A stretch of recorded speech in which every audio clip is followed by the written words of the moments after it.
यहां एक बात स्पष्टता से कह दूं, जिन स्त्रियों के साथ ये परेशानी है, आपका पति किसी दूसरी महिला के चक्कर में है, तो आपको इस स्थिति में क्या करना चाहिए मैं वो बता रहा हूं।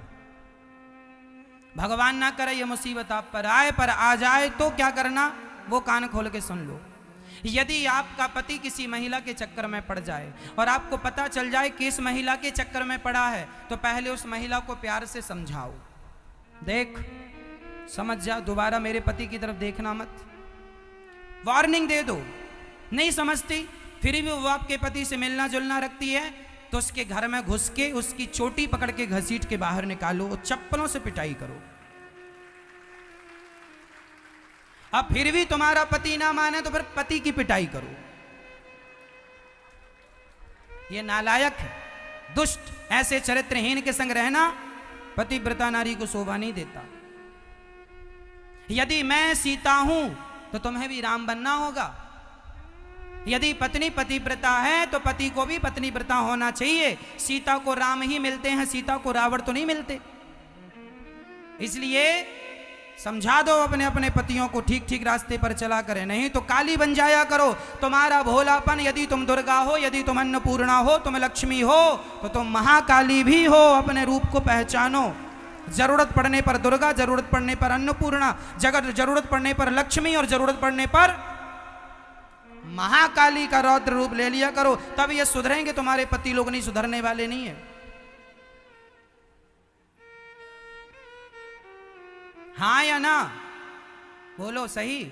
या फिर महाराज जी हमारे पति का चक्कर है, अब हम जा रहे हैं मायके जा रहे हैं। कई भोली भाली महिलाएं इतनी भोली होती हैं, वो तुम्हारा पति तो चाहते ही है कि तुम भाग जाओ, वो तो चक्कर में पड़े है दूसरी महिला के, और तुम और भाग जाओगी तो घर में लाएगा।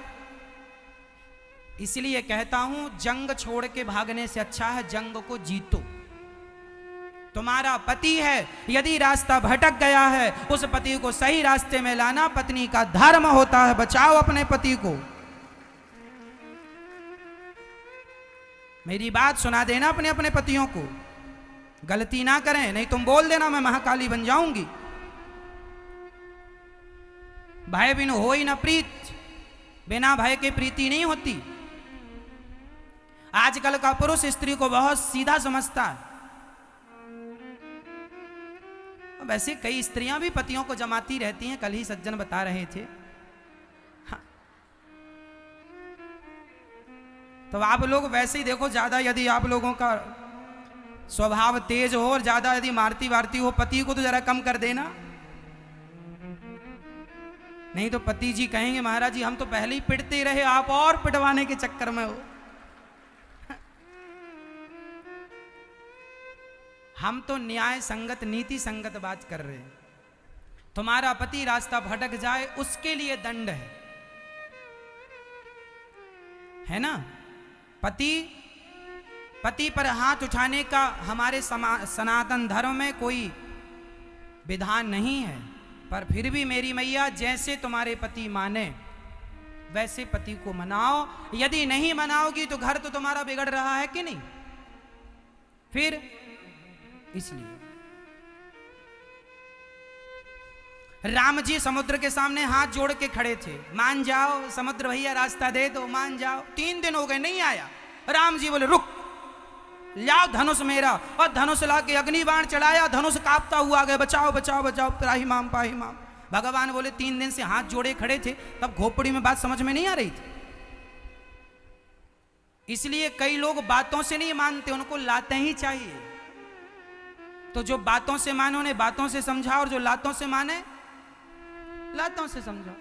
तुम्हारा पति बातों से माने तो बातों से समझा दो, नहीं फिर आखिरी ऑप्शन रास्ता ना भटके कोई, चरित्रवान बनना है।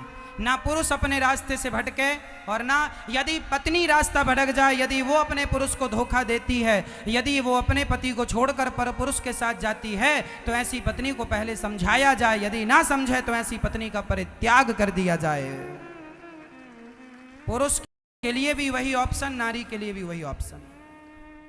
दंड देकर उसका दंड देकर उसका परित्याग कर दिया जाए। यदि नारी अपने स्वरूप से भटक गई, यदि अपने पति को छोड़ के पर पुरुष से संबंध बनाती है, ऐसी स्त्री का परित्याग कर देना चाहिए। पहले समझाओ, मान जा, गलत रास्ते पर चली गई है, आजा लौट के रास्ते पर। पति समझाए, ना समझे तो मार के समझाए, फिर भी ना समझे, तीसरा ऑप्शन है त्याग। त्याग देना चाहिए ऐसी स्त्री को। इसलिए कुल मिला के हम ये कहना चाहेंगे कि आप अपने रास्ते पर रहो और कदापि अपने रास्ते से भटको मत। चरित्रवान पत्नी रहे और चरित्रवान पति रहे तो मारने पीटने की नौबत ही क्यों आएगी? आएगी। इसलिए हमें यहां तक तो जाना ही नहीं है, हमें तो केवल सम्मान से रहना है, सम्मान देना है, सम्मान लेना है और विशेष चरित्र का ख्याल रखना।